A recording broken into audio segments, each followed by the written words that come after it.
Dimensioning common features. Number one, repeated features and dimensions.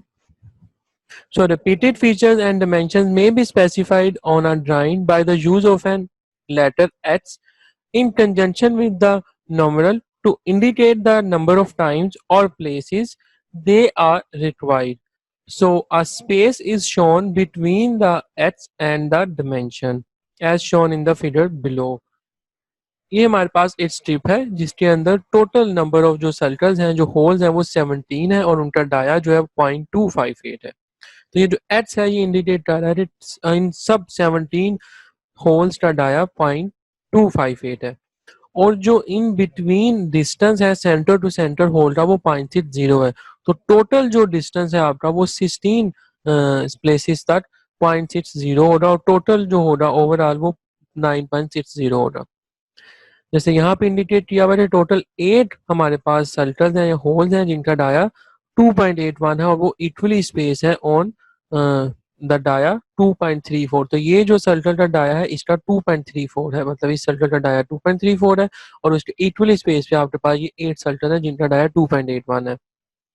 Similarly in the next figure you see कि ये जो आपके पास slot बनी हुई है टोटल फोर स्लॉट्स हैं जिनकी जो लेंथ है वो 0.40 है और जो इनकी हाइट है वो 0.16 है इन 4 स्लॉट्स की। 8 सर्कल का डाया 0.25 है और इसी तरह से यहाँ पे जो एंगल है बिटवीन 2 सर्कल वो 45 है। तो टोटल 8 सर्कल के दरमियान जो एंगल हो रहा है वो 45 ही हो रहा है। हर इन बिटवीन 2 सर्कल्स के दरमियान जो एंगल है वो 45 हो रहा है। अगेन यहाँ पे सम डिस्क्रिप्टिव नोट्स के थ्रू इंडिकेट किया हुआ है कि यहाँ पे 2.58 डाया है of 17 holes.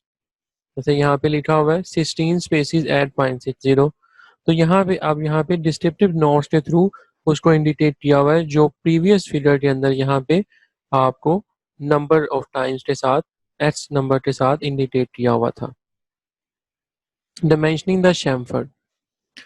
So the process of chamfering, that is cutting away the inside or outside piece, is done to facilitate the assembly. Chamfers are normally dimensioned by giving their angles and linear length. When the chamfer is 45 degree, it may be specified as a knot. जैसा कि आपको यहाँ पे इस figure के अंदर indicate किया हुआ है कि 45 डिग्री शैम्फर्ड ओनली। आप इसको इस तरीके से भी लिख सकते हैं और इस तरह से भी लिख सकते हैं। लाइट इसका डिस्टेंस बता दें, जो लेंथ है वो 0.10 टाइम 0.10, या फिर आप एंगल और उसकी लेंथ बता देंगे। आप इस तरीके से भी इंडिकेट कर सकते हैं। और फॉर ऑल शैम्फर्ड आप यहाँ पे ये देखें उसकी जो एंगल है और जो उसके रेडियस जो उसकी वैल्यू है शैम्फर्ड की वो इंडिकेट की हुई है डिग्री में। सिमिलरली स्मॉल शैम्फर्स को आप इस तरीके से इंडिकेट कर सकते हैं और chamfer between the surface at an other end जो है आप इस तरीके से इंडिकेट कर सकते हैं like this. Slopes and taper. A slope is the slant of a line that is representing an inclined surface. It is expressed as a ratio of the difference in the height at right angle to the base line at a specified distance apart. जैसा कि आपको इस surface के ऊपर indicate किया हुआ है कि इसकी जो लेंथ है वो 1 है और जो इसकी हाइट है वो 0.2 है। तो ये आपके पास एक टेपर स्लोप को रिप्रेजेंट करने का सिंबल यहाँ पे इंडिकेट किया हुआ है। सिमिलरली आप यहाँ पे इस तरीके से एंगल डिग्री को भी रिप्रेजेंट कर सकते हैं by applying the dimension value. यहाँ पे आपने इसकी हाइट और लेंथ बताई हुई है, आप इस तरीके से भी इंडिकेट कर सकते हैं। बोथ साइड की आप जो हाइट की वैल्यू है और जो लेंथ की वैल्यू है वो इंडिकेट कर दें, या फिर आप preferred method for architecture and structural design जो वो ये यूज किया जाता है इस तरह से। Slopes and taper. A taper is the ratio of the difference in the diameter of two sections that is perpendicular to the axis of a cone to the distance between these two sections. तो अगर आप taper को indicate करेंगे तो अब आप यहाँ पे इस तरीके से एक एरो ड्रा करेंगे जो अनफिल्ड होगा जो टेपर के सिंबल को रिप्रेजेंट कर रहा है, और ये 0.3 रेशियो टू 1 को यहाँ पे इंडिकेट किया हुआ है। यहाँ पे जो लेंथ है वो 1 है और ये जो रेशियो है वो 0.3 होगी। तो यहाँ पे आपको इसी तरीके से बी एग्जाम्पल दी हुई है। सिमिलरली यहाँ पे अदर एग्जाम्पल जो है वो अवेलेबल है। नल Knurling is specified in term of type, pitch and diameter before and after knurling. So commonly used types are straight, diagonal, spiral, convex, raised diamond, depressed diamond and radial. तो यहाँ पे different type of knurling surfaces को indicate किया हुआ है जो कि आप अपनी different object को उनके जो हैंडल्स होते हैं उनको ड्रिप करने के लिए आप उसके ऊपर नर्लिंग का फीचर अप्लाई करते हैं तो आप उसकी डिमेंशन को इस तरीके से इंडिकेट कर सकते हैं जैसा कि इस फिगर के अंदर बताया हुआ है ये डायमंड नल है और ये स्ट्रेट नर्लिंग जो है यहाँ पे दिखाई गई है so the letter P proceed the pitch number तो जो लेटर पी है वो पिच नंबर को इंडिकेट करता है ठीक है जैसा कि यहाँ पे लिखा हुआ है 96 DB रेज डायमंड नल ठीक है So when control is not required, the diameter after knurling is omitted. तो अगर आपको कंट्रोल नहीं रिक्वायर्ड इस नर्लिंग के फीचर के लिए तो डायमीटर जो है आप उसको ओमिट कर सकते हैं after the knurling undercuts. The operation of undercut or netting that is cutting a recess in a diameter is done to permit two parts to come together as shown in the figure below. undercut के सूरत में आप इस तरीके से अपने जो dimension है उसको आप indicate कर सकते हैं like this.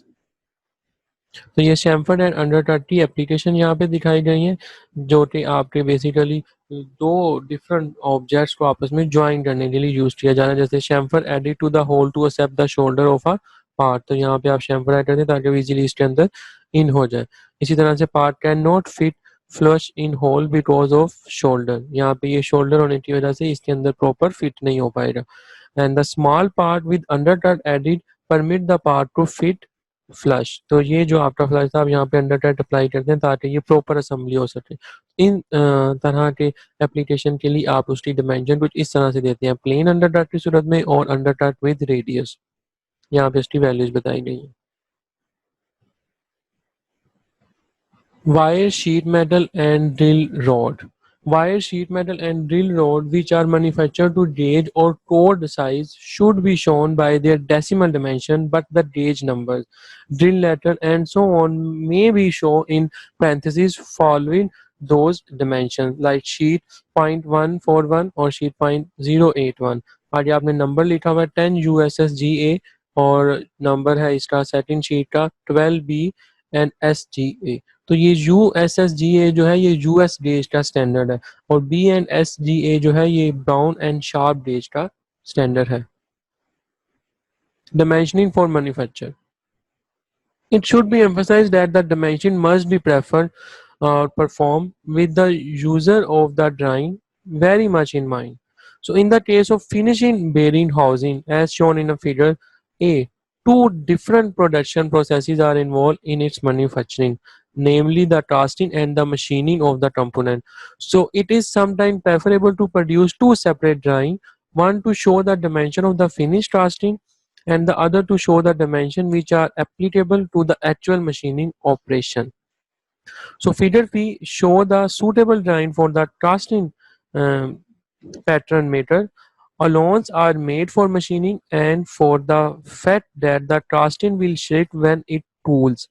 So the machinist will take the rough casting and remove the metal to produce the finished component, all other surfaces having a rough finish.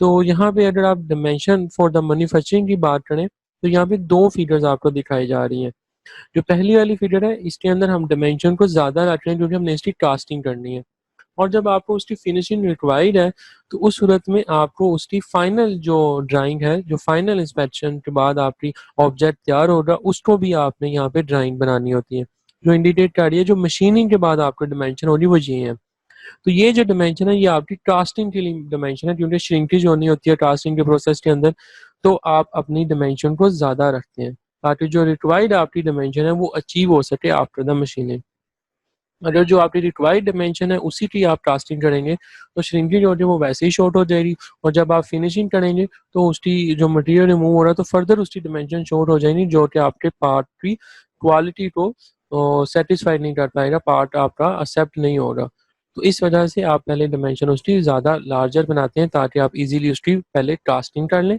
और फिर मशीनिंग करके आप फाइनल शेप के अंदर उसकी जो रिक्वायर्ड डायमेंशन है वो आप अचीव कर लें। जैसा कि यहाँ पे अगर मैं एक एग्जांपल की बात करूँ, इसमें पहले कास्टिंग में हमने इसका जो डिस्टेंस है, जो स्पेस है वो 7 रखी हुई है। अब ये 4 है जो रिक्वायर्ड हमें मशीनिंग में चाहिए। क्यों? यहाँ से ये चीज़ें आपकी कट होनी जब मशीनिंग की तो ये आपकी स्पेस फिर 4 हो जाएगी।